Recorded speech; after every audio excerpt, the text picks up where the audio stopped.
ഓരോന്നായിട്ട് പറയട്ടെ, ഓരോന്നായി. ഞാൻ രണ്ടാമത്തെ ചോദ്യത്തിന് നേരിട്ട് ഉത്തരം പറയുന്നില്ല, മുകേഷിനെ വെച്ചൊരു ഉദാഹരണം പറയാം, അല്ലാതെ എനിക്ക് പറയാൻ പറ്റില്ലാത്തതുകൊണ്ട്. അതായത് എന്താ സംഭവിക്കുന്നത് പറഞ്ഞാൽ ഞാൻ നേരിട്ട് കണ്ട കാര്യം കൂടെ പറയാം. പ്രോസിക്യൂഷൻ ഒരു കേസ് കിട്ടിയാൽ, അഥവാ പോലീസിനോ പ്രോസിക്യൂഷനോ ഒരു കേസ് കിട്ടിയാൽ ആ കേസിനെ പരമാവധി അവർ സ്ട്രെച്ച് ചെയ്യും. ഉപയോഗിക്കാൻ കഴിയുന്ന എല്ലാ ആർഗ്യുമെന്റ്സും അവർക്കതിൽ ഉപയോഗിക്കാൻ കഴിയും. ഇതാണ് യഥാർത്ഥത്തിൽ സംഭവിക്കുന്നത്. ഇപ്പൊ ഉദാഹരണം, എന്റെ സിമ്പിൾ ഉദാഹരണം പറയാം. കേസിനെ ബന്ധപ്പെടാത്ത ഉദാഹരണം, അല്ലെങ്കിൽ കേസിനെ എന്റെ ലാപ്ടോപ്പ് എടുത്തുകൊണ്ടുപോയി, എന്തിനാ ലാപ്ടോപ്പ് എടുത്തുകൊണ്ടുപോയി? കാര്യം പരമാവധി ആ ആർഗ്യുമെന്റ് സ്ട്രെച്ച് ചെയ്യുക. അതിനുശേഷം മൊബൈൽ ഫോൺ എടുത്തുകൊണ്ടുപോയി പരമാവധി അത് സ്ട്രെച്ച് ചെയ്യുക. ഇവർക്ക് തമ്മിൽ ഗൂഢാലോചനയുണ്ടോ എന്ന് അന്വേഷിക്കണോ? പരമാവധി അത് സ്ട്രെച്ച് ചെയ്യുകയാണ്. അതായത് പോലീസും പ്രോസിക്യൂഷനും നിങ്ങൾ അറിയാൻ വേണ്ടിയാണ് ഒരു കേസിലെ കാര്യമല്ല പറയുന്നത്. പ്രത്യേകിച്ച് മീഡിയയിലും കോടതിയിലും അത്യാവശ്യം നിയമം അറിവും കൂടുള്ള ആളായോണ്ട് പറയുകയാണ്, ജാമ്യഘട്ടത്തിൽ പോലീസിന് ഒരുപാട് കള്ളം പറയാനുള്ള ലിബർട്ടി ഉണ്ട്. ഫൈനൽ ട്രയലിലല്ല, ജാമ്യഘട്ടത്തിൽ ഉണ്ടത്രേ എന്ന് പറഞ്ഞ് സംശയം ജനിപ്പിക്കാനുള്ള ഒരുപാട് കാര്യങ്ങളുണ്ട്. അതിന്റെ ഭാഗമായിട്ടാണ് ഫോട്ടോഷോപ്പ്. ഞാൻ തിരിച്ച് ഒരു കാര്യം മാധ്യമപ്രവർത്തകർക്ക് എന്നോട് ഉത്തരം പറയേണ്ട, നിങ്ങൾ പരസ്പരം ചോദിക്കുമ്പോൾ ഒന്ന് ചോദിക്കണം. എല്ലാ മീഡിയയും യഥാർത്ഥത്തിൽ പോലീസ് പറ്റിച്ചതല്ലേ ആ വ്യാജ ഫോട്ടോഷോപ്പ് ഇട്ട സാധനം? നിങ്ങളെ യഥാർത്ഥത്തിൽ പോലീസ് സിസ്റ്റം നിങ്ങളെ യഥാർത്ഥത്തിൽ സിസ്റ്റം ഉപയോഗിക്കുകയായിരുന്നില്ലേ? നിങ്ങളെല്ലാം ജെനുവിൻലി വിശ്വസിച്ച് കൊടുത്തായിരിക്കുമല്ലോ ആ ഫോട്ടോ. ഏതെങ്കിലും മാധ്യമങ്ങൾ അറിഞ്ഞുകൊണ്ട് കള്ള വാർത്ത കൊടുക്കൂല്ല. നിങ്ങളെ മാധ്യമങ്ങളെ അടക്കം ദുരുപയോഗം ചെയ്ത് ഒരു വ്യാജ ഫോട്ടോഷോപ്പ് ചെയ്ത ഫോട്ടോ പോലീസുകാർ നിങ്ങൾക്ക് തരുന്നെങ്കിൽ അവർ നിങ്ങളെ ദുരുപയോഗം ചെയ്യുകയല്ലേ? തിരിച്ച് ഏതെങ്കിലും ഒരു മാധ്യമത്തിലെ ആള് തിരിച്ച് പോലീസിനോട് ചോദിക്കണ്ടേ, സാറേ വ്യാജ ഫോട്ടോഷോപ്പ്, ഇന്ന് വ്യാജ ഫോട്ടോഷോപ്പാന്ന് വ്യക്തമല്ല, ഒരു രാഹുൽ ഈശ്വർ അല്ല, DGP ആണ് പറയുന്നത്. DGP ശ്രീലേഖ കോട്ട് ചെയ്താണ് ഞാൻ പറയുന്നത്. ഒരു DGP ഓഫ് പോലീസ് വന്ന് വ്യാജ ഫോട്ടോഷോപ്പ് എന്ന ക്രിമിനൽ ഒഫൻസ് പോലീസ് ചെയ്തു എന്ന് പറഞ്ഞിട്ട്, വിത്ത് ഡ്യൂ റെസ്പെക്ട് മീഡിയ, എത്ര മീഡിയ പോലീസിനോടൊന്ന് തിരിച്ചു ചോദിച്ചു? അതിന്റെ കാരണം പ്രോസിക്യൂഷൻ സ്റ്റേജിൽ ഒരുപാട് ഉണ്ടത്രേ എന്ന് നമുക്ക് പറയാൻ കഴിയും. ഒരു കാര്യത്തിനും ആ രീതിയിൽ തെളിവുകളും മറ്റും വേണ്ട. ഇവർ തമ്മിൽ ബന്ധമുണ്ടത്രേ, കണ്ടു എന്നൊരു വാർത്ത കിട്ടിയിട്ടുണ്ട്. ഇതൊന്നും ഫൈനൽ സ്റ്റേജ് ട്രയലിൽ നിൽക്കില്ല. അതുകൊണ്ടാണ് പേര് പറയാതെ ദിലീപിന്റെ കേസിൽ ഒരു വിറ്റ്നസിനെ, പ്രധാനപ്പെട്ട വിറ്റ്നസിനെ പ്ലാന്റ് ചെയ്തതാണ് എന്ന് കണ്ടു കാണുമല്ലോ അല്ലേ? ഞാനായിട്ട് പറയുന്നതല്ല, കോടതി പറയുന്നത് ഈ വിറ്റ്നസിനെ പ്ലാൻ ചെയ്തു എന്ന് പറഞ്ഞാൽ കള്ളസാക്ഷി പറയിപ്പിച്ചു. ഇംഗ്ലീഷിൽ പറഞ്ഞപ്പോൾ കേൾക്കും നല്ല ഗുമ്മുണ്ട്, പ്ലാന്റ് വിറ്റ്നസ് എന്നൊക്കെ. മലയാളത്തിൽ പറഞ്ഞാൽ കള്ളസാക്ഷി പറയിപ്പിച്ചു.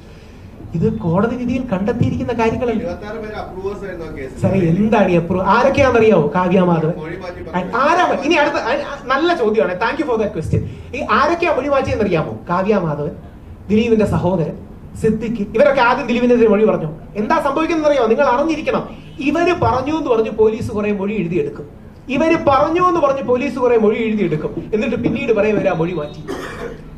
ഇത് ഞാൻ നേരിട്ട് കാണുന്നതാണ്. ഡിറക്റ്റ് അല്ലാത്ത രീതിയിൽ പറയാം. രാഹുൽ മാങ്കൂട്ടത്തിന് അനുകൂലമായി വീഡിയോ ചെയ്യും. ഞാൻ പറഞ്ഞു, കോടതി അനുമതി തരികയാണെങ്കിൽ ഇനിയും രാഹുൽ മാങ്കൂട്ടത്തിന് അനുകൂലമായി വീഡിയോ ചെയ്യും. അതിജീവിതയെ അധിക്ഷേപിക്കുമെന്ന് രാഹുൽ ഈശ്വർ പറഞ്ഞു. ഞാൻ പറഞ്ഞു, അയ്യോ ഞാനിവിടെ പറഞ്ഞെങ്കിലേ. ഇത് രണ്ടല്ലേ? അല്ല നിങ്ങൾക്ക് ആർക്കെങ്കിലും അഭിപ്രായം ഉണ്ടോ? ഇപ്പൊ സാറി 26 പേരുടെ മൊഴി മാറ്റി എന്ന് പറഞ്ഞില്ലേ? നിങ്ങൾ മീഡിയയെ പറ്റിക്കുകയാണ്. നിങ്ങൾ മാധ്യമങ്ങളെ പോലീസുകാരല്ല, സിസ്റ്റം പറ്റിക്കുകയാണ്. കാര്യം നിങ്ങൾക്ക് തോന്നുന്നുണ്ടോ കാവ്യ മാധവൻ ദിലീപിനെതിരെ മൊഴി കൊടുത്തു? സ്വന്തം ഭാര്യയായ കാവ്യ മാധവൻ ദിലീപിനെതിരെ മൊഴി കൊടുത്തോ? നാദിർഷ ദിലീപിനെതിരെ മൊഴി കൊടുത്തോ? സിദ്ദിഖ് ദിലീപിനെതിരെ മൊഴി കൊടുത്തോ? ദിലീപിന്റെ സഹോദരൻ ദിലീപിനെതിരെ മൊഴി കൊടുത്തോ? 26 പേർ. കേട്ടാ തോന്നുന്നു എന്തോ വലിയ സംഭവം ഉണ്ടായിരുന്നു. 26 പേർ അവർ മാറി പറ്റിക്കുകയാണ്. അതായത് ദൈവത്തെ ഓർത്ത് ശ്രദ്ധിക്കണം. അർത്ഥസത്യങ്ങൾ വെച്ച് പിടിക്കാൻ. ഞാൻ പെട്ടെന്ന് നിങ്ങൾക്ക് കൺവിൻസ് ആകുന്ന നമ്മളെ ബന്ധപ്പെടാത്ത ഒരു ഉദാഹരണം പറയാം. ഈ 26 പേരിലെ ഞാൻ വായിച്ചതാ, ഞാൻ ഡീറ്റെയിൽസ് എനിക്ക് പറയാൻ പറ്റില്ല. 26 പേര് കാവ്യയില്ലേ? ശരി, കാവ്യുണ്ട്. സിദ്ദിഖില്ലേ? ഭാമയെ കുറിച്ചാ പറയണ എനിക്കറിയാം. എന്താ മൊഴി മാറ്റിയെന്നറിയോ? ഭാമയുടെ മൊഴി എന്താണെന്ന് അറിയോ? എന്താ മൊഴി? ഞാൻ ആ മൊഴി വായിച്ചതാ. എന്താ മൊഴി എന്നറിയാമോ? ഞാൻ ഡീറ്റെയിൽസിലേക്ക് പോവാം. എന്റെ കേസല്ല, എനിക്ക് പോവാം. എന്താ? അതായത് പോലീസ് പ്രധാനമായിട്ട് ദിലീപിന്റെ കേസിൽ സ്ഥാപിക്കാൻ ഉദ്ദേശിച്ചത് ദിലീപിന് ഒരു മോട്ടീവ് ഉണ്ട് എന്നാണ്. അതായത് ദിലീപിന് ആക്രമിക്കാൻ ഒരു മോട്ടീവ് ഉണ്ടെന്ന് തെളിയിക്കാനാണ്. ഈ മൊഴി മാറ്റി എന്ന് പറയുന്ന ആൾക്കാരിലാണ് ദിലീപിന്റെ ഭാര്യ കാവ്യ മാധവൻ, ദിലീപിന്റെ ഏറ്റവും അടുത്ത സുഹൃത്തായ നാദിർഷ, സിദ്ദിഖ്, ഇവരെല്ലാം മൊഴി മാറ്റി എന്നാണോ? അത് മീഡിയ പ്രൊപ്പഗാൻഡ ഉണ്ടാക്കാൻ വേണ്ടി ചെയ്യുന്നതാണ്. മീഡിയ പ്രൊപ്പഗാൻഡ ഉണ്ടാക്കാൻ വേണ്ടി ചെയ്യുന്നതാണ്. ഈ മൊഴി മാറ്റിയ കാവ്യമാധവനുണ്ടോ? അയ്യോ ഉണ്ട്. ഈ 26 പേര് കാവ്യമാധവനുണ്ട്. ഒരു സെന്റ് വായിച്ചു കാണുമല്ലോ. കാവ്യമാധവനുണ്ടോ? കാവ്യമാധവനുണ്ടോ? കാവ്യമാധവനുണ്ടോ? ഉണ്ടാവുന്നല്ല, ഉണ്ടോ ഇല്ലയോ? ആ ഉണ്ട്.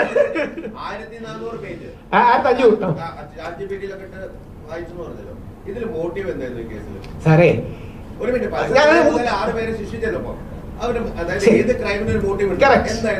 പൾസർ സുനി എന്തുകൊണ്ടാണ് ശ്രീമതി മേനക അല്ലെങ്കിൽ പ്രമുഖരായ വേറെ ചില അടക്കമുള്ളവരെ ആക്രമിച്ചത്? ദിലീപ് കാരണമാണ്. അതായത് പൾസർ സുനി എന്ന ക്രിമിനൽ, പൾസർ സുനി എന്ന പല കുറ്റവും ചെയ്യുന്ന ക്രിമിനൽ, അയാൾ ക്രിമിനൽ ആക്ടിവിറ്റിക്ക് ദിലീപുമായിട്ട് എന്താ ബന്ധം? അയാൾ ചെയ്യുന്ന ക്രിമിനൽ, അയാൾ വേറെ എത്രയോ ക്രിമിനൽ ആക്ടിവിറ്റി ഉണ്ട്. അയാൾ കൊട്ടേഷൻ മേടിച്ചിട്ടാണോ ചെയ്യുന്നത്? സാറേ അല്ല, അതാണ് ഡീറ്റെയിൽസിലേക്ക് തൽക്കാലം പറയുന്നില്ല. കൃത്യമായി ദിലീപിന് ആരാണ് പണി കൊടുത്തതെന്ന് എനിക്ക് നന്നായിട്ടറിയാം. എനിക്കെന്നല്ല, നിങ്ങൾക്ക് നന്നായിട്ടറിയാം. ശ്രീ ദിലീപ് ഇറങ്ങി വന്ന് ആദ്യം കാര്യങ്ങൾ പറഞ്ഞിട്ടുണ്ട്. ഞാനത് പറയുന്നില്ല, അത് പറഞ്ഞ വേറൊരു കോൺട്രവേഴ്സി ആവുന്നുള്ളതുകൊണ്ടാണ്. ശ്രീ ദിലീപ് ആരാണ് തനിക്കെതിരെ ഇത്തരം കാര്യങ്ങൾ ഉന്നയിച്ചതെന്ന് ശ്രീ ദിലീപ് ഇറങ്ങി വന്ന് മാധ്യമങ്ങളുടെ മുമ്പിൽ പറഞ്ഞു. സുപ്രീം കോടതിയിൽ ചില ആൾക്കാരുടെ പേര് എഴുതി കൊടുത്തിട്ടുണ്ട്. രാഹുൽ ഈശ്വർ പറയുന്നതല്ല കേട്ടോ, രാഹുൽ ഈശ്വർ ആരെയും പരാമർശിച്ചിട്ടില്ല. ശ്രീ ദിലീപ് മാധ്യമങ്ങളോട് വന്ന് പേരടക്കമുള്ള കാര്യങ്ങൾ പറഞ്ഞിട്ടുണ്ട്. ശ്രീ ദിലീപ് സുപ്രീം കോടതിയിൽ എഴുതി കൊടുത്തിട്ടുണ്ട്, പേരടക്കം. അന്ന് പേര് കൊടുത്തില്ല, സ്ഥാനങ്ങളൊക്കെ വെച്ച്. ആരാണെന്ന് നിങ്ങൾക്ക് മനസ്സിലാക്കണം. അപ്പോ ആർക്കെങ്കിലും നമുക്ക് പണി തരാനുണ്ടെങ്കിൽ കോടതികൾ വഴിയും നിയമം വഴിയും പണി തരുന്ന അർത്ഥമുണ്ടോ? ഇനി നേരത്തെ ചോദിച്ചോ, ഞാൻ തർക്കത്തിനല്ല പറയുന്നത്. നാളെ നമ്മൾ റിസീവിംഗ് എൻഡ്, നമുക്ക് നേരെയാണ് ഈ വ്യാജ കാര്യങ്ങൾ വരുന്നതെങ്കിൽ നിങ്ങളൊന്ന് ആലോചിച്ച് നോക്കുക.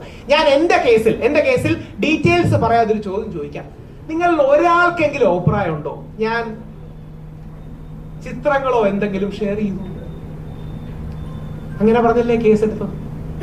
ഈ സാധാരണക്കാരനായ എന്നെ ഇലക്ഷൻ കഴിയുന്നത് വരെ പിടിച്ചിടാൻ ആഗ്രഹിച്ചത് ചെയ്യാമെങ്കിൽ, ഞാൻ പ്രത്യേകിച്ച് ഞാൻ ഒരു കക്ഷി രാഷ്ട്രീയത്തിലും ഭാഗമായ വ്യക്തിയല്ല, CPM അനുകൂലമായ ഒരു വ്യക്തിയല്ല, CPM-കാരെ സഖാക്കളെ ബഹുമാനിക്കുന്ന ഒരു വ്യക്തിയാണ് ഞാൻ. ആശയപരമായ വ്യത്യാസം ഉണ്ടെങ്കിലും വരെ റെസ്പെക്ടോടെ കാണുന്നതാണ്. ചെകുവേരാൾ മോള് വന്നപ്പോൾ ഞാൻ കാണാൻ പോയിരുന്നു, ഈ വലിയ ആദരവുള്ള വ്യക്തിയാണ്. പക്ഷേ CPM-നോട് അനുകൂല വ്യക്തി അല്ലെങ്കിൽ പറയുന്നതിന് മടിയൊന്നുമില്ല.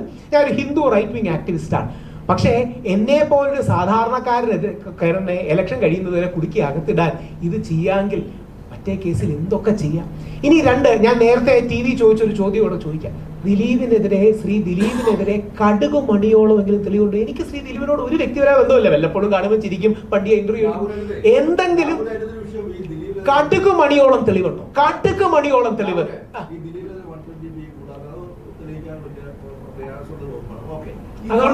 അതുകൊണ്ടൊക്കെ പിടിച്ചിടാമോ? ഞാൻ ശ്രീ ദിലീപിന്റെ ഒരു വരി പറഞ്ഞിട്ട് ഈ വിഷയത്തിലേക്ക് വരാം. രണ്ടാമത്തെ കേസിലേക്ക് വരാം. ഒന്നാമത്തെ കേസിലേക്കല്ല കേട്ടോ. ഒന്നാമത്തെ കേസിലേക്ക് പറഞ്ഞുകൂടാത്തോണ്ടാണ് രണ്ടാമത്തെ കേസിലേക്ക് വരാം.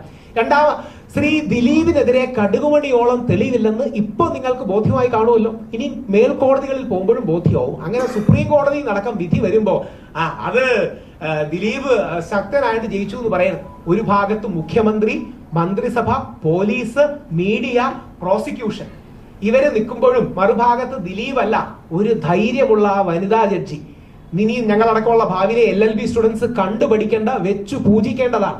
ആ വനിതാ ജഡ്ജിയുടെ ധൈര്യം ഉള്ളതുകൊണ്ട് മാത്രമാണ്. ആ വിധിയിൽ അവരൊരു വരി എഴുതിയിട്ടുണ്ട്, ഫിയറ്റ് ജസ്റ്റീഷ്യ റൂയറ്റ് കൊളം എന്ന് പറഞ്ഞാൽ, ഞങ്ങൾ ലോയിൽ പഠിക്കുന്നതാണ്. പറഞ്ഞ ആകാശം ഇടിഞ്ഞു വീണാലും ഞാൻ നീതി നടത്തും, അല്ലെങ്കിൽ ആകാശം ഇടിഞ്ഞു വീണാലും നീതി നടക്കും എന്ന് അവരുടെ വിധിന്യായത്തിലെ വാക്കാണ്, എന്റെ വാക്കല്ല. ഒരു ലീഗൽ പ്രിൻസിപ്പിളാണ് അവരത് എഴുതി വെച്ചിട്ടുണ്ട്.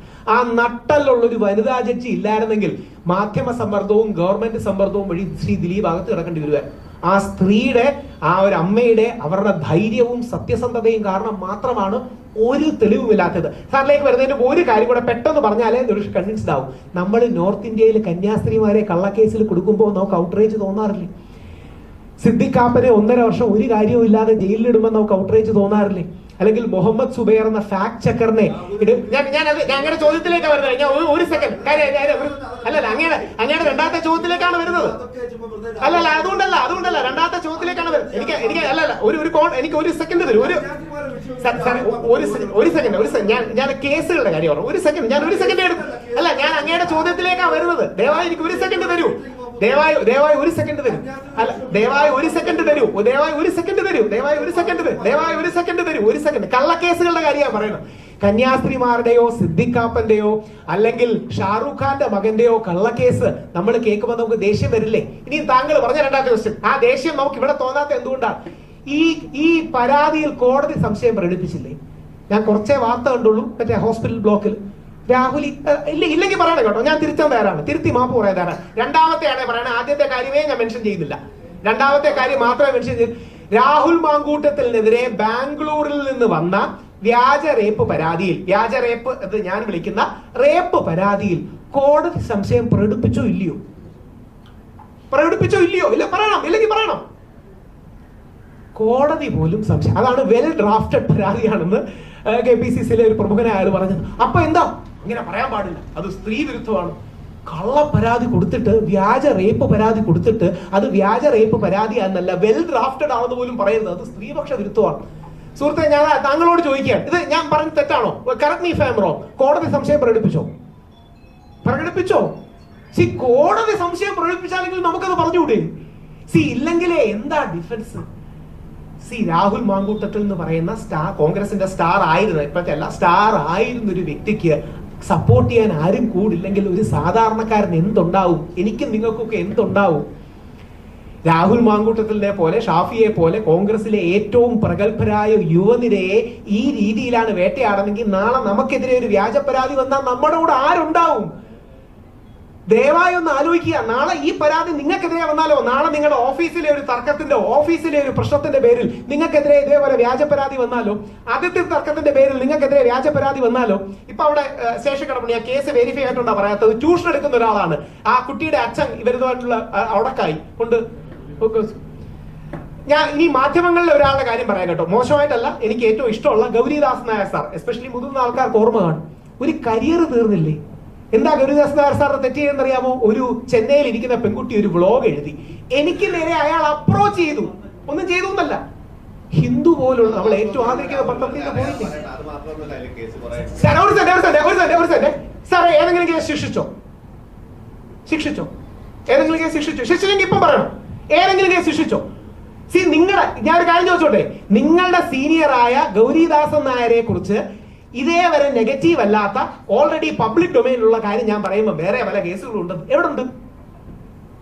വേറെ എവിടെ ഉണ്ട്? നിങ്ങൾ ഗൗരിദാസൻ നായർ സാറിന് കിട്ടാത്ത എന്ത് മെച്ചം നിങ്ങൾക്ക് കിട്ടും? ഗൗരിദാസൻ നായർ എന്ന് പറയുന്ന ഇവിടുത്തെ സീനിയേഴ്സ് അറിയാം, യങ്സ്റ്റേഴ്സിന് അറിയാമെന്നറിയില്ല, ഹിന്ദുവിന്റെ ഏറ്റവും പ്രമുഖനായ വ്യക്തിയായിരുന്നു ഗൗരിദാസ് നായർ. ചാനൽ ചർച്ചയിലൊക്കെ നിൽക്കും, ഞാൻ ആലങ്കാരിയായി പറയും, ഗൗരിദാസ് നായർ സാർ താഴെ വന്നാൽ നമ്മൾ മേളിൽ ഇടിച്ചിരിക്കുന്നു, അത്ര ബഹുമാനമാണ്, ഞങ്ങളെല്ലാം ഏറ്റവും ആദരവോട് കണ്ടാൽ. ഈ മനുഷ്യന്റെ കരിയർ ഇല്ലാതായി, ജീവിതം ഇല്ലാതായി, ഒരു ബ്ലോഗിൽ പേര് പോലും പറയാതെ ഒരു പെൺകുട്ടി എഴുതിയോണ്ട് ഗൗരിദാസൻ നായരോട്, സാറിനോട് നമ്മൾ ഈ ബഹുമാനക്കുറവ് കാണിക്കുകയാണെങ്കിൽ നിങ്ങൾക്കൊക്കെ എന്ത് നാളെ കിട്ടും? സാറേ, അല്ല, കോടതി പറയുന്നത് അല്ല, എന്റെ അല്ല പോയിന്റ് എന്താ അറിയാം, ഒരു സെന്റ് അല്ല, എന്റെ പോയിന്റ് സിമ്പിൾ അല്ലേ? കോടതി പറയുന്നത് വരെ നമ്മൾ കുറ്റക്കാരെന്ന് പറയരുത്. കോടതി ആ കേസിൽ വരുന്നില്ലേ? കോടതി പറയുന്നവരെ നമ്മൾ പോയിരുന്നൂടെ? ഒരു സെന്റ് കോടതി പരാതിയിൽ സംശയം പ്രകടിപ്പിച്ചു എന്ന് പറഞ്ഞാൽ വെറുതെ പോയെന്നുള്ളതല്ലേ? ഞാനൊരു സിമ്പിൾ ചോദ്യം, താങ്കൾ ഉത്തരം പറയണേ. കോടതി അതിൽ സംശയം പ്രകടിപ്പിച്ചു എന്ന് ഞാൻ പറയണ സത്യമാണോ കള്ളമാണോ? അതൊന്ന് പറഞ്ഞൂടെ? ഞാൻ ചോദിച്ചത്, കോടതി രണ്ടാമത്തെ പരാതിയുടെ കാര്യത്തിൽ സംശയം പ്രകടിപ്പിച്ചു എന്ന് പറയുന്നത് സത്യമാണോ? അപ്പൊ ആണെന്നാണോ അർത്ഥം? ആണെന്നാണോ അർത്ഥം? ആണെന്നാണോ അർത്ഥം? ഞാൻ ചോദിച്ചത് ആണെന്നാണോ അർത്ഥം? ഞാൻ ചോദിച്ചതേ സിമ്പിൾ ആയിട്ട്, എനിക്ക് അല്ല, ഞാൻ താങ്കളോട് വ്യക്തിപരമായി തർക്കിക്കുകയല്ല സാറേ, അല്ല, അങ്ങനെ അല്ല, അതൊരു പ്രോസസ്സാണ്. ഇനി ആ പ്രോസസ്സ് കഴിഞ്ഞാലെങ്കിലും താങ്കൾ അംഗീകരിക്കൂ, ആ പ്രോസസ്സ് കഴിഞ്ഞാലെങ്കിലും അംഗീകരിക്കൂ. അല്ല, കഴിഞ്ഞാൽ അംഗീകരിക്കൂ, കഴിഞ്ഞാലും ഇത് പറയില്ലേ തെളിവുകളുടെ അഭാവത്തിൽ രാഹുൽ മാങ്കൂട്ടത്തിൽ വെറുതെ വിട്ടു. സുഹൃത്തെ, നാളെ ഞാൻ ഞങ്ങളൊക്കെ ഒരു മിഡിൽ ഏജ് നിൽക്കുന്നതാണ്, നാളെ താങ്കൾക്കെതിരെ ഈ കേസ് വന്ന ആ വേദന ആലോചിച്ചു. ഒരു കള്ളപ്പരാതി വന്ന താങ്കൾക്കെതിരെ പരാതി വന്നിട്ട് കോടതി സംശയം പ്രകടിപ്പിച്ചിട്ട് അവനെ നിരപരാധി എന്നൊന്നും പറഞ്ഞില്ലല്ലോ, നിരപരാധി എന്ന് കോടതി പറയില്ല. കോടതിയുടെ ഭാഷയിൽ പറയുന്നത് പ്രോസിക്യൂഷന് കേസ് തെളിയിക്കാനായില്ല. നിങ്ങളെ സ്വയം ഒന്ന് വിമർശിച്ചു നോക്കുക. ബാക്കി എല്ലാരെയും മാധ്യമങ്ങൾ വിമർശിക്കുന്നതല്ലേ? ഞാനിവിടെ എനിക്ക് പക്ഷെ ഇന്ന് വലിയൊരു ഞെട്ടലാണ് ഉണ്ടായിട്ടോ. ഉമ്മൻചാണ്ടി സാറെങ്കിലും വേട്ടക്കാരനല്ലെന്നും മറ്റേ സ്ത്രീ അതിജീവിത ആണെന്ന് പറയുന്നത് ഞാൻ വിചാരിച്ചില്ല. ഈ എന്റെ തൊട്ടടുത്തിരിക്കുന്ന മനുഷ്യരുണ്ടല്ലോ, രാഹുൽ ഈശ്വരൻ, എനിക്ക് പോക്സോ കേസ് വരുന്നതിന്റെ ഇദ്ദേഹത്തെ പോയി കാണുന്നത് വരെ ഇങ്ങനെയൊക്കെ ഭ്രാന്തെന്ന് വിചാരിച്ചിരുന്ന ആളാണ് ഞാൻ. ഇയാള് സീരിയസ് ആയിട്ട് ഞാൻ ഈ അടുത്തിരുത്തിട്ട് ഞാൻ പറയാണ്, എന്റെ അടുത്തിരിക്കുന്ന ഈ മനുഷ്യന് മുഴുവൻ ഭ്രാന്തെന്ന് വിശ്വസിച്ചിരുന്ന ഒരാളാണ്.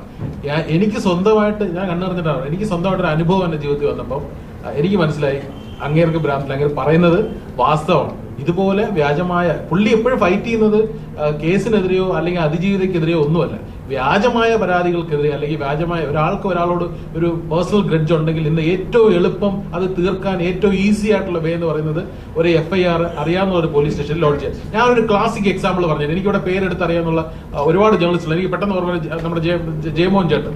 ഈ സമയം മണി ഇപ്പോ കറക്റ്റ് സാറ്റലൈറ്റ് 1:15 പ്രസ് ക്ലബ്ബിൽ ഇവിടെ ഇരിക്കുകയാണ്. ചേട്ടന്റെ സ്വന്തം സ്ഥലം എവിടെയാണ്? ശ്രീകാര്യത്ത് ഒരു 17 വയസ്സുള്ള ഒരു പെൺകുട്ടി നിങ്ങളെ പീഡിപ്പിച്ചു എന്ന് പറഞ്ഞാൽ ഇപ്പം ശ്രീകാര്യം പോലീസ് സ്റ്റേഷനിൽ പരാതി കൊടുത്താൽ അവിടെ FIR ലോഡ് ചെയ്യും. നമ്മൾ കണ്ടിട്ടുണ്ട്, നിങ്ങൾ കണ്ടിട്ടുണ്ട്, ഇവിടെ ഇരിക്കുന്ന സകല മാധ്യമങ്ങൾക്കും അറിയാം നിങ്ങളവിടെ ഉണ്ടെന്ന്. ഇവിടെ CCTV ഉണ്ട്, എല്ലാം ഉണ്ട്. പക്ഷേ നിങ്ങളെ അറസ്റ്റ് ചെയ്ത് കൊണ്ടുപോയി നിങ്ങളെ കസ്റ്റഡിയിൽ വെച്ച് 90 ദിവസം കഴിഞ്ഞാൽ നിങ്ങൾക്ക് തെളിയിക്കാൻ പറ്റുള്ളൂ നിങ്ങൾ ബോക്സർ ചെയ്തിട്ടില്ല. അതാണ് സിസ്റ്റം. അപ്പൊ അതുകൊണ്ട് അതിനിടയ്ക്ക് വാർത്ത വന്നു കഴിഞ്ഞു. അതിനിടയ്ക്ക് ജയമോഹൻ പണിക്കർ അല്ലേ ചേട്ടന്റെ ഫുൾ നെയിം, ഓക്കെ, അദ്ദേഹം എന്ന് പറഞ്ഞ ആള് പിന്നെ 17 വയസ്സുള്ള ശ്രീകാര്യം ഇന്ന സ്കൂളിൽ പഠിക്കുന്ന വിദ്യാർത്ഥിയെ പീഡിപ്പിച്ചു എന്ന് പറഞ്ഞ് വാർത്ത വന്നു കഴിഞ്ഞു. പിന്നെ നിങ്ങൾ നിരപരാധിയാന്ന് ഇവിടെ നമ്മൾ സാക്ഷിയുണ്ട്, ഇവിടെ സാക്ഷിയുണ്ട്, CCTV ഉണ്ട്, നിങ്ങൾ തെളിയിച്ചിട്ട് അതൊക്കെ പിന്നെ. പക്ഷെ എന്റെ കേസിൽ ഈ പെൺകുട്ടിയുടെ അമ്മയും എന്നോട് കാശ് ചോദിച്ചതിന്റെ ഓഡിയോ എന്റെ അടുത്ത് ഉണ്ടായിരുന്നതുകൊണ്ട് ഭാഗ്യമാണ്. അല്ല, ഒരു കാര്യമേ, മുകേഷിന്റെ കേസിലെ ഭാഗ്യം എന്താ അറിയാമോ? മുകേഷിന്റെ കേസിൽ ആ പെൺകുട്ടി അവള് കുറച്ചുകൂടെ പ്ലാൻ ചെയ്തെങ്കിൽ അത് നടക്കുമായിരുന്നു. മുകേഷിന്റെ കേസിൽ ആ പെൺകുട്ടി വോയിസ് നോട്ടായിട്ട് കാശ് വേണമെന്ന് പറഞ്ഞ് അയച്ചിരുന്നു. അത് കൊച്ചു പെൺകുട്ടിയാണ്, അവളെ ഉപയോഗിക്കുന്നത് അല്ലെങ്കിൽ അവളെ ഉപയോഗിച്ച് പിന്നിൽ നിന്ന് കളിക്കുന്നവർക്ക് ഒരു അബദ്ധമാണ്. മുകേഷിന് വോയിസ് നോട്ടായിട്ട് കാശ് വേണമെന്ന് അയച്ചിരുന്നു. അത് കോടതിയെ കാണിച്ചുകൊണ്ട് മാത്രമാണ്. ആ വോയിസ് നോട്ടിന് പകരം ഒരു വാട്സപ്പ് കോൾ, റെക്കോർഡ് ചെയ്യാൻ പറ്റാത്ത വാട്സപ്പ് കോളിലായിരുന്നെങ്കിൽ മുകേഷ് ഇത് കിട്ടില്ലായിരുന്നു. എത്ര പേരാണ്. നാളെ നമുക്കിത് സംഭവിച്ചാൽ എത്തിക്സിന്റെ ഗോൾഡൻ റൂൾ എന്താ അറിയാമോ? നിനക്ക് ഹിതകരമല്ലാത്തത് ബാക്കി ഒരാൾക്ക് ചെയ്യരുത്, നിനക്ക് അഹിതമായത് വേറൊരാൾക്ക് ചെയ്യരുത്. ഇത്രയേ ഉള്ളൂ. സത്യസന്ധതയും നീതിയും ഇത്ര മാത്രമേ ഉള്ളൂ. നാളെ നിങ്ങൾക്കോ എനിക്കോ ഇത് വരികയാണെങ്കിൽ എന്താ സംഭവിക്കാന്ന് ആലോചിക്കാം. നേരത്തെ ഗൗരിദാസ് നായർ സാറെ മോശം പറഞ്ഞ ആളോടും കൂടി ഞാൻ റിക്വസ്റ്റ് ചെയ്യാൻ, നാളെ നമുക്കെതിരെയോ താങ്കൾക്കെതിരെയോ എനിക്കെതിരെയോ ഈ കള്ളക്കേസ് വന്നാൽ തീരും. ഞാൻ ഇതും കൂടെ പറഞ്ഞ് അവസാനിപ്പിക്കാം. ശ്രീ മുകേഷിനെ പോലെ എന്റെ ജീവിതത്തിലെ അനുഭവം എന്താ അറിയോ? ശബരിമല കേസിന് വേണ്ടി ഫൈറ്റ് ചെയ്യാൻ ഒരു പെൺകുട്ടി പേരില്ലാതെ നെയിം ഇല്ലാതെ ഫേസ്ബുക്കിൽ എഴുതിയിട്ടു, ഇയാൾ എന്നെ മീറ്റു ചെയ്തിട്ടുണ്ട് 20 വർഷങ്ങൾക്ക് മുമ്പ്. എന്നെ ശബരിമല കേസിന് വേണ്ടി അയ്യപ്പന്റെ നൈഷ്ഠിക ബ്രഹ്മചര്യം എന്ന് പറഞ്ഞ് ഫൈറ്റ് ചെയ്യുന്ന എനിക്കെതിരെ 20 വർഷം മുമ്പ് ഇയാൾ എന്നെ മീറ്റുവിൽ പെടുത്തി. ദൈവം സഹായിച്ച എന്റെ മുത്തശ്ശി അവിടെയാണ്. ഇനി സ്ത്രീകളോടും കൂടി ഒരു കാര്യമാണ്, അവിടെയാണ് എന്റെ ഭാര്യ ദീപ, അമ്മ മല്ലിക, മുത്തശ്ശി ഇപ്പൊ മരിച്ചുപോയി, ദേവകി അന്തർജന അടക്കമുള്ളവർ എന്നെ സപ്പോർട്ട് ചെയ്തു. അവർ പറഞ്ഞു ഞങ്ങൾ വീട്ടിൽ സ്ഥിരമുള്ളവരാണ്. എന്താ കേസെന്നറിയാമോ? എനിക്കെതിരെ കേസെന്നല്ല, ഫേസ്ബുക്കിലെ വ്യാജ പരാതി. ഇയാൾ എന്നെ മോശം ചിത്രം കാണാൻ പ്രേരിപ്പിച്ചു. ഫേസ്ബുക്കിൽ വെറുതെ എഴുതിയിട്ടതാണ്. ഇത്രയേ ഉള്ളൂ. പേര് പോലും ഇല്ല, അനോണിമസ് ആയിട്ട് ഫേസ്ബുക്കിൽ എഴുതിയിട്ടു. നാഷണൽ മീഡിയയിലടക്കം ന്യൂസായി. ഞാൻ ഒരു ദിവസം ശബരിമല പ്രക്ഷോഭങ്ങൾ നടക്കുന്നതിന്റെ ഇടയിൽ നിന്ന് മാറി ഒളിച്ചിരുന്നു പറഞ്ഞാൽ ആരുടെയും കാണാൻ മാറ്റിയിരുന്നു. എനിക്ക് പിന്നെ ഒരു ചമ്പലും പേടിയായോ, ഇനി നാളെ എല്ലാവരും വാർത്ത കൊടുത്തു രാഹുൽ ഈശ്വർ മീറ്റൂവിലായി. ഞാൻ പിന്നെ അതിൽ നിന്ന് ഓവർകം ചെയ്തു. എന്റെ വീട്ടുകാരും മുത്തശ്ശി അമ്മയൊക്കെ തിരുവനന്തപുരത്തും എറണാകുളത്തും ഒന്ന് പ്രസ് മീറ്റ് വിളിച്ചു. അത് കള്ളമാണ്. 20 വർഷം മുമ്പ്. നാളെ നിങ്ങൾക്കെതിരെ വരികയാണെങ്കിലും ശ്രീ സിദ്ദിഖിനെതിരെ വ്യാജ പരാതി കൊടുത്ത ശ്രീ സിദ്ദിഖിനെതിരെ സുപ്രീം കോടതിയിൽ നിന്ന് ജാമ്യം അനുകൂല പരാമർശം കിട്ടി, ഇത്രയല്ലേ കിട്ടൂ. ശ്രീ മുകേഷിനെതിരെ ജാമ്യം അനുകൂല പരാമർശം കിട്ടി, ഇത്രയല്ലേ കിട്ടൂ. അതിനപ്പുറം എന്താ കിട്ടാൻ പോണേ? ഇനി ഇവിടെ ഇരിക്കുന്നവരോട് കൂടി ഒരു ചോദ്യം ചോദിച്ച് അവസാനിപ്പിക്കുകയാണ്. നിവിൻ പോളിയെങ്കിലും നിരപരാധിയാണ് നിങ്ങൾക്ക് അഭിപ്രായമുണ്ടോ? ദുബായിൽ നിൽക്കുന്ന പെൺകുട്ടി കൊച്ചിയിൽ നിൽക്കുന്ന നിവിൻ പോളി പീഡിപ്പിച്ചു എന്ന് പറഞ്ഞ് നിവിൻ പോളി എങ്കിലും നിരപരാധിയാണ്. ഇനി ഡിജിറ്റലി റേപ്പ് ചെയ്തു എന്നല്ലോ പറയൂ. നിവിൻ പോളി കൊച്ചിയിൽ നിൽക്കുന്നു, പെൺകുട്ടി ദുബായിൽ നിൽക്കുന്നു. നിവിൻ പോളിയുടെ ഭാഗ്യത്തിന് നിവിൻ പോളി കേരളത്തിലായി. ആ ദിവസങ്ങളിലുണ്ട്. നിവിൻ പോളി തന്നെ റേപ്പ് ചെയ്തു എന്ന് പറഞ്ഞൊരു കുട്ടി കേസ് കൊടുത്തു. നിവിൻ പോളി DGPക്ക് പരാതി കൊടുത്തു. ഇതിന്റെ പിന്നിൽ ഗൂഢാലോചനയും കാര്യമുണ്ട് അന്വേഷിച്ച് ആരെയെങ്കിലും വ്യാജ പരാതി പറഞ്ഞ കുട്ടിക്കെതിരെ ഒരു ആക്ഷനെങ്കിലും എടുത്തോ? പറഞ്ഞ ഡേറ്റ് തെറ്റിപ്പോയി. ഉറക്കപ്പിച്ചോടെ പറഞ്ഞാണെന്ന്. വൈകിട്ട് 7 മുതൽ 9 മണി വരെയുള്ള പ്രൈം ടൈം ചർച്ചയിൽ ഉറക്കപ്പിച്ചോടെ, എക്സാക്ട് വാക്കുകളാണ്, ഞാൻ കോട്ട് ചെയ്യുന്നതല്ല, ഞാൻ വ്യാഖ്യാനിക്കുന്നതല്ല. ഉറക്കപ്പിച്ചില് ഡേറ്റ് മാറിപ്പോയതാണ്. നിവിൻ പോളിയുടെ ഭാഗ്യത്തിന് നിവിൻ പോളി കൊച്ചിയിലുണ്ടായിരുന്നു. എന്നാണ് നമ്മുടെ മാധ്യമങ്ങൾ നിരപരാധിയെ നിരപരാധി എന്നും വ്യാജ പരാതിക്കാരെന്ന് വിളിക്കാൻ പഠിക്കുക. അതുകൊണ്ട് പറഞ്ഞ് അവസാനിപ്പിക്കുമ്പോൾ ഇത്രയേ ഉള്ളൂ. ഒന്ന്, എന്റെ ഇതുവരെയുള്ള ടോണിൽ, ഈ പ്രസ് മീറ്റ് അല്ല മുമ്പുള്ള കാര്യങ്ങളിലടക്കം ടോണിൽ എന്തെങ്കിലും അഗ്രഷൻ വന്നിട്ടുണ്ടെങ്കിൽ, അല്ലെങ്കിൽ വാക്കുകൾക്ക് അമിതമായ മൂർച്ച ഉണ്ടായിട്ടുണ്ടെങ്കിൽ, മാധ്യമങ്ങളിലും കോടതികളിലും വന്ന വിമർശനം പൂർണ്ണമായി ബഹുമാനിക്കുന്നു, അംഗീകരിക്കുന്നു, ശിരസാവഹിക്കുന്നു. ഇനി എന്റെ വാക്കുകളിലും പ്രവർത്തികളിലും അത് കാണും. ദൈവത്തെ ഓർത്ത് ഒരു നിമിഷം നിങ്ങളെ തന്നെ, നിങ്ങളുടെ സഹോദരനായ ദിലീപിനെയോ അല്ലെങ്കിൽ ബാക്കി വ്യാജ പരാതികളിൽ പെട്ടുപോകുന്നവരെ കാണുക. കാര്യം നാളെ നിങ്ങൾക്ക് നേരെ വ്യാജ പരാതി വന്നാൽ അന്നും രാഹുൽ ഈശ്വറോ മുകേഷോ ഞങ്ങളെ പോലുള്ള കുറച്ചുപേരെ കാണും. കൂടുള്ളവർ പോലും നിങ്ങളെ തൊട്ടുകൂടാത്തവനായി മാറ്റി നിർത്തി നിങ്ങളുടെ ജോലി പോവും, നിങ്ങളുടെ ശമ്പളം പോവും, നിങ്ങളെ കൂടെ സപ്പോർട്ട് ചെയ്യാൻ ആരും കാണില്ല. കാരണം എല്ലാവർക്കും പേടിയാണ്. നമ്മുടെ അച്ഛൻ, നമ്മുടെ സഹോദരൻ, നമ്മുടെ മകൻ ജയിലിൽ നിന്ന് ഒരു വ്യാജ പരാതി അകലത്തിൽ മാത്രമാണ്.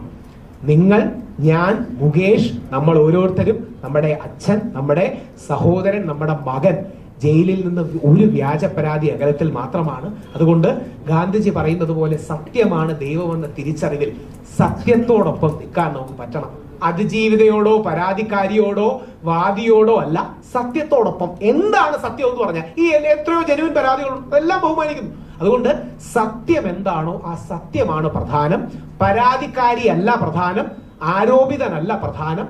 സത്യം എന്താണോ അവൾക്കൊപ്പവും അവനൊപ്പവുമല്ല, സത്യത്തിനൊപ്പം എന്നുള്ളതാണ് പ്രധാനം എന്ന് പറഞ്ഞ് വളരെ ബഹുമാനത്തോടെ നേരത്തെ പറഞ്ഞ കാര്യങ്ങൾ റീറ്ററേറ്റ് ചെയ്യുന്നു.